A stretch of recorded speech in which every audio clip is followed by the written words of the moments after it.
Olá! O Câmara Notícias começa agora, com o resumo dos principais acontecimentos dos últimos dias em Bagé.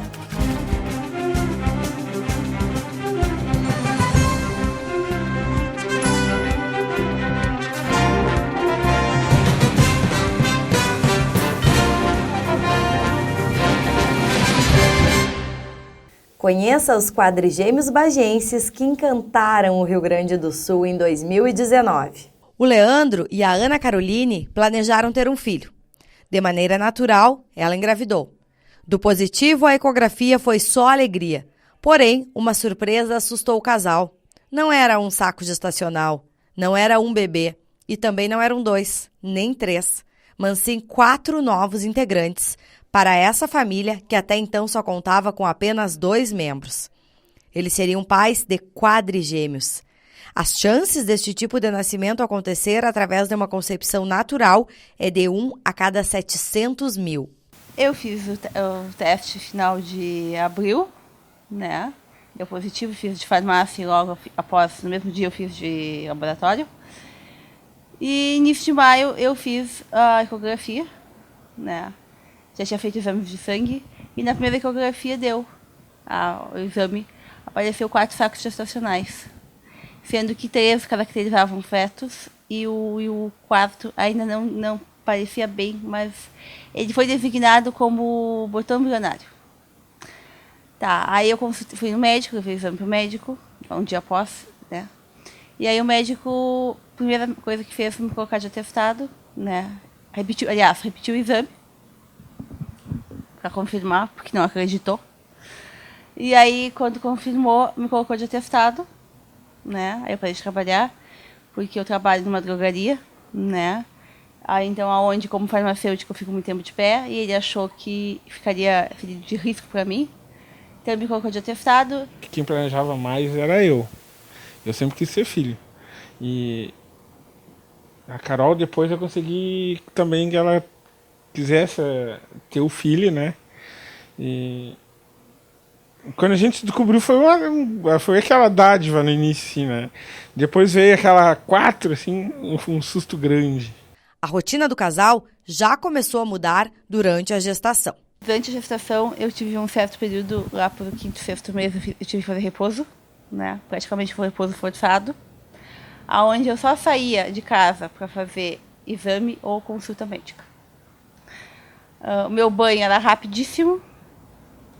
Eu só levantava da cama para fazer, né, necessidades ou para me alimentar. E voltava para a cama. Quando não vinha para o sofá, eu me jogava aqui no sofá, por causa até das costas, né, que incomodava um pouco. Isso eu aguentei até o final. E o que mudou é que eu acho que tudo que eu dormi demais na minha gravidez, hoje eu durmo de menos. Sabe? É assim, ó, eu não durmo, eu me alimento muito rápido.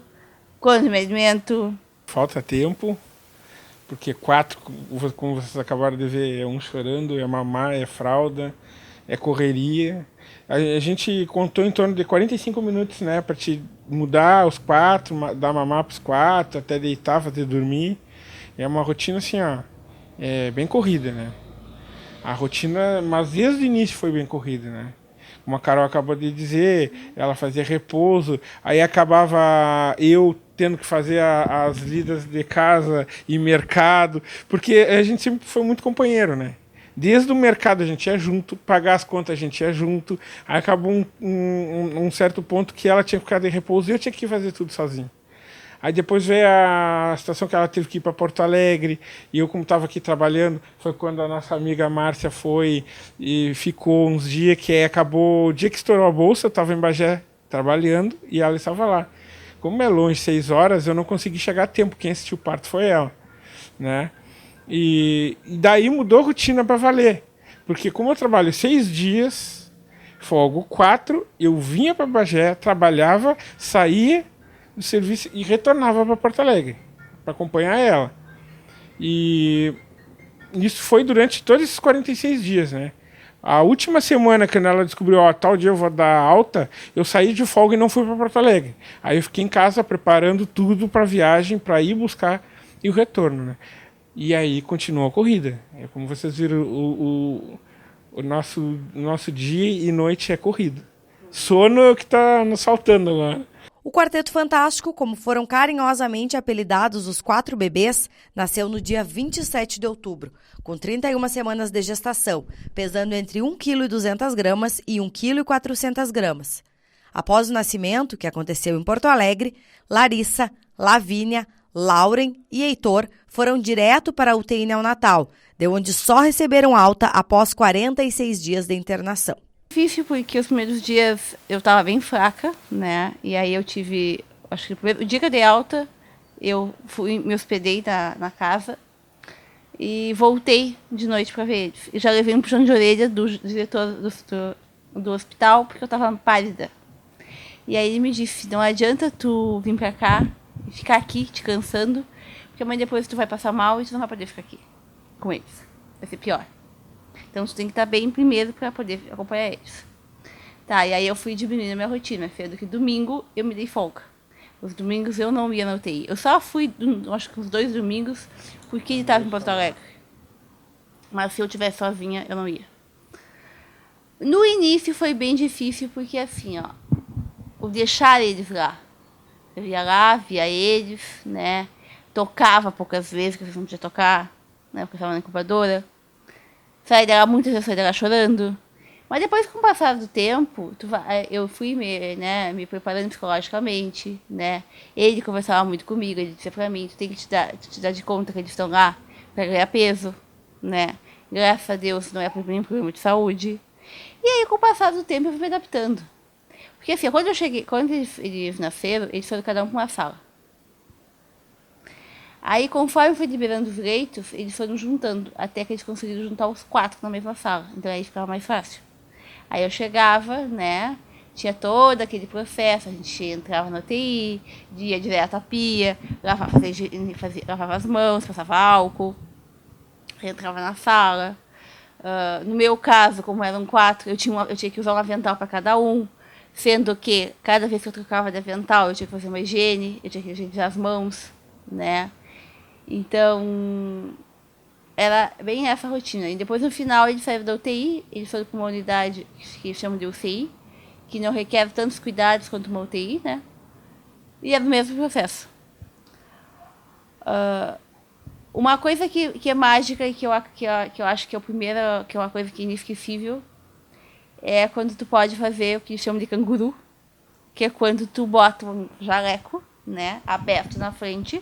E aí a gente tira o sutiã, tudo, e bota eles de pezinho, com a cabeça encostada no peito e fecha o avental, né? Às vezes eles me amarravam para ficar mais seguro, um lençol, e a gente fica ali com eles, ali agarradinho, 1 hora. Isso aí é uma coisa que assim, ó, isso é marcante. Não me recordo, se eu tiver certeza quem foi o primeiro, eu vou te mentir, tá? Mas não me recordo quem foi a... Me parece, não me falha a memória, acho que foi a Lavínia ou a Larissa, foi uma das duas. E aí eu fazia canguru, tipo, fazia uma de manhã, uma de tarde. Comecei querendo fazer nos 4 no mesmo dia, aí eu vi que não dava, eu ia cansar. Aí eu fazia uma de manhã, uma de tarde. Aí no outro dia eu fazia nas outras 2. Pra ele, foi assim, eu acho que foi uma semana de expectativa, porque eu liguei pra Bagé e disse, olha, a partir de agora a gente pode tocar nos bebês. Tá. Aí ele chegou lá e disse, eu quero fazer canguru. Aí fez canguru. Tá, isso ajudava, o que é o benefício do canguru? Ajuda eles a ganhar peso. O contato com o corpo. Porque o que é... eles ficam encolhidinhos em posição fetal. E eles ficam ouvindo os batimentos, que é o único som que eles ouviram, né? Eram os batimentos da mãe, então eles ficavam ouvindo os batimentos do meu coração. Não sei qual é o som, eu ouvi o mesmo som quando eu chegava com ele. Mas o benefício do canguru é para ganhar peso. Tá, e aí depois, quando ele saiu da UTI, aí quando ele já estava com 1,600, 1,700, foi liberado eu poder amamentar no peito. E aí nesse processo eu já chegava lá e já ficava com eles no colo. Aí já botava avental, né, fazia o mesmo processo de higienização, tudo, mas já botava avental.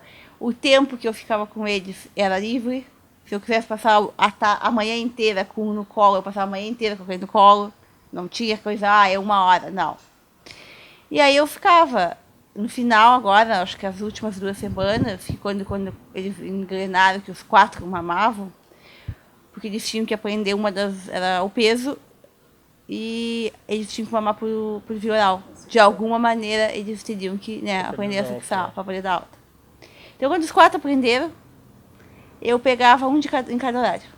Aí eu me sentava, ia meia hora antes do horário da mamada e ficava sentada lá. Aí esperava que alguém acordasse, aí quando acordava, eu botava no peito. E assim, o próximo horário eu pegava o outro, e assim eu ia. Essa área era podre, mas não valia a pena. O casal se reveza na intensa rotina de cuidados com o quarteto. De 3 em 3 horas, a maratona conta com a troca de fraldas e a alimentação das crianças. Por mais que a experiência de criar um filho seja inexplicável, também envolve custos. É impossível não pensar em quanto mais se gasta de fraldas e leite, por exemplo, com 4 bebês em casa. Eles também contam com a ajuda da família e dos amigos para darem conta dessa rotina intensa. Fralda, nós fizemos um chá de fralda e eu fiz 2 fraldas. A gente tem muita fralda, graças a Deus, mas eu vi que vai ser pouco. Eles usam de 36 a 40 fraldas por dia. Tu fazendo 30 dias no mês, dá em torno de 720 a 800 fraldas por mês. Isso dá em torno de um pacote por dia.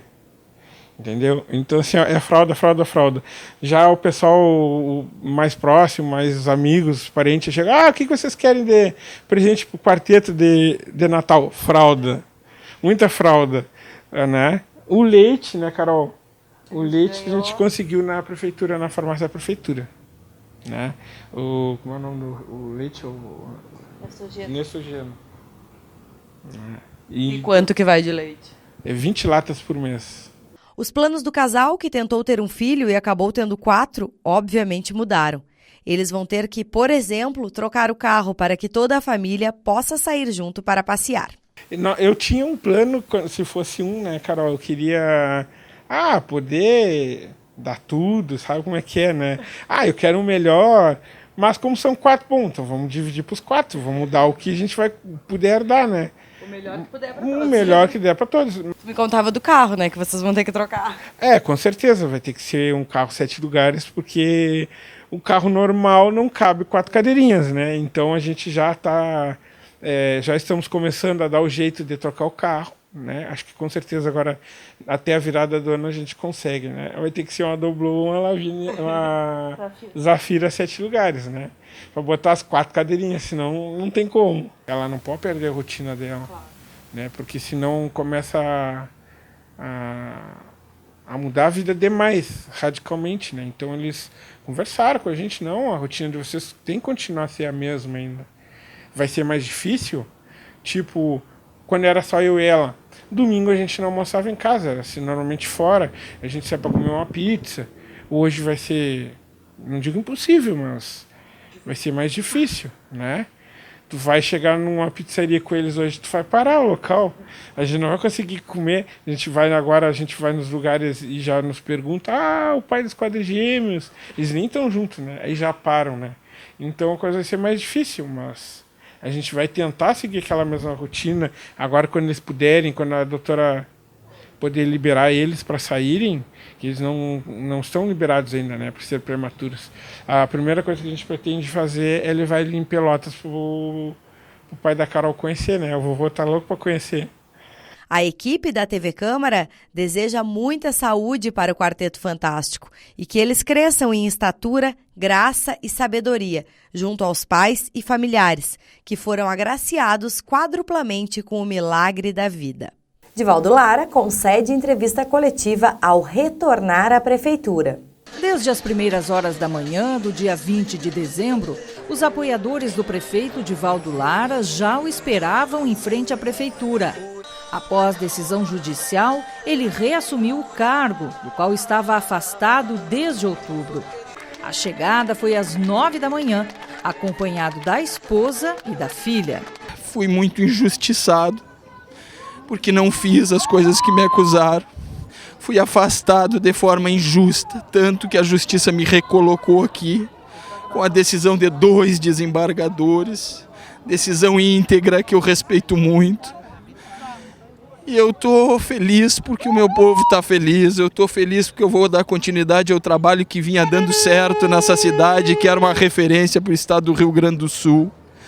Eu vou seguir trabalhando com muita força, com a força e a união desse povo, para fazer com que Bagé cada vez cresça mais. Após Divaldo Lara foi para o interior do prédio, onde discursou para o público que estava em frente à prefeitura. Ele falou sobre a decisão jurídica que o reconduziu à chefia do Executivo. Eu recorri ao presidente do Supremo Tribunal Federal e aguardava que ele fosse resolver o meu caso, que eu fosse voltar a governar Bagé. E quando ele olhou e não decidiu, eu saí de Brasília e disse: meu Deus,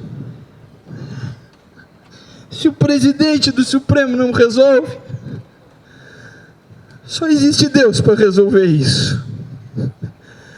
E não é que Deus tinha programado que a decisão não fosse do presidente do Supremo, que a decisão fosse do próprio desembargador que tinha mandado me afastar. E era para fazer justiça. Posteriormente, o chefe do Executivo concedeu uma entrevista coletiva no Salão Nobre da Prefeitura. Ele estava acompanhado do presidente da Câmara de Vereadores, Esquerda Carneiro, e dos vereadores Ronaldo Roesel, Graziane Lara, Augusto Lara e Sônia Leite, além de alguns secretários de governo. A minha meta é unir o governo, unir a cidade, trabalhar no mesmo ritmo que eu vinha trabalhando antes, os 3 turnos, máquinas na rua, articulação com Brasília, captação de recursos, atraindo e projetando a cidade de Bagé para o estado e para o Brasil. E é isso que eu quero, dar continuidade a isso. Ainda hoje reunião com o secretariado, encaminhando, analisando o que foi encaminhado pelo vice-prefeito, pegando novamente o fluxo de governo, que o governo é um só, então, portanto, ele se movimentou.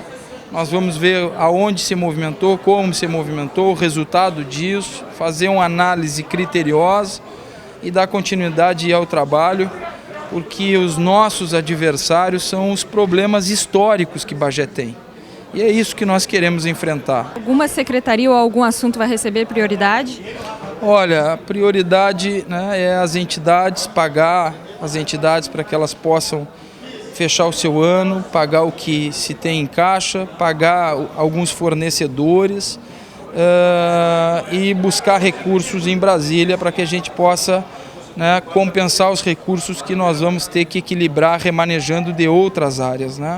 Então, é fazer a articulação, a captação de recursos para poder equilibrar as contas para o seu fechamento do ano, para o fechamento do ano orçamentário. E a limpeza da cidade é a prioridade, A cidade, apesar do pouco tempo que vou ter agora, mas a ideia é abrir um 3º turno de trabalho à noite, para que a gente possa, em forma aí de colaboração, em mutirão, pedir o apoio da população também para fazer a sua parte, limpar a sua calçada, limpar a frente da sua casa.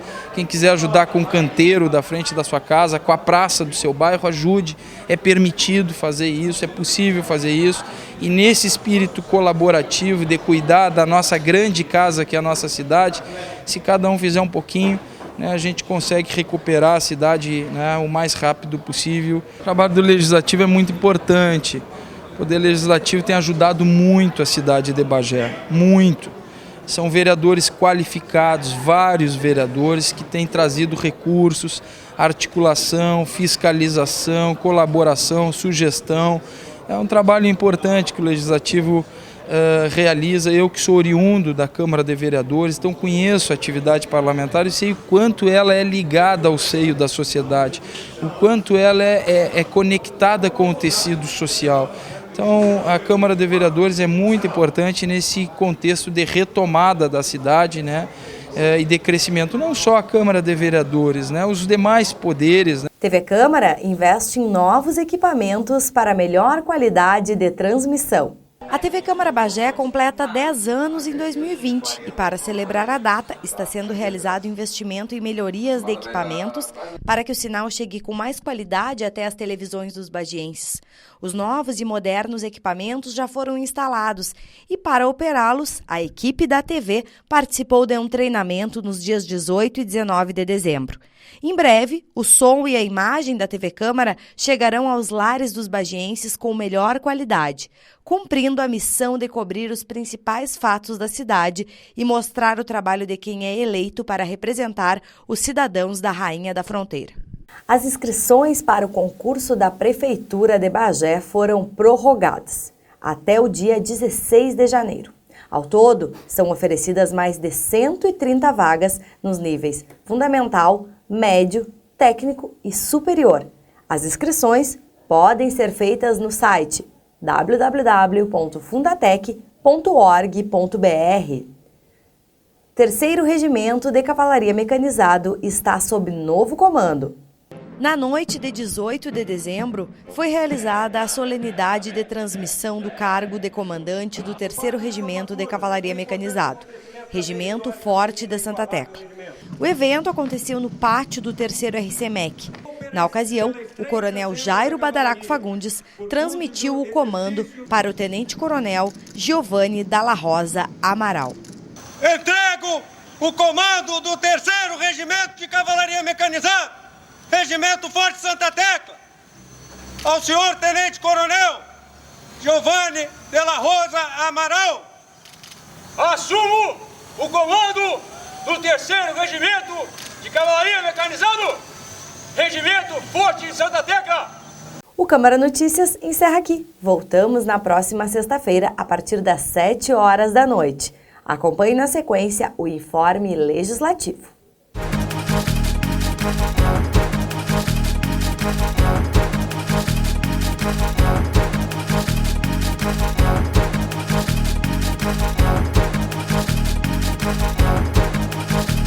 be right back.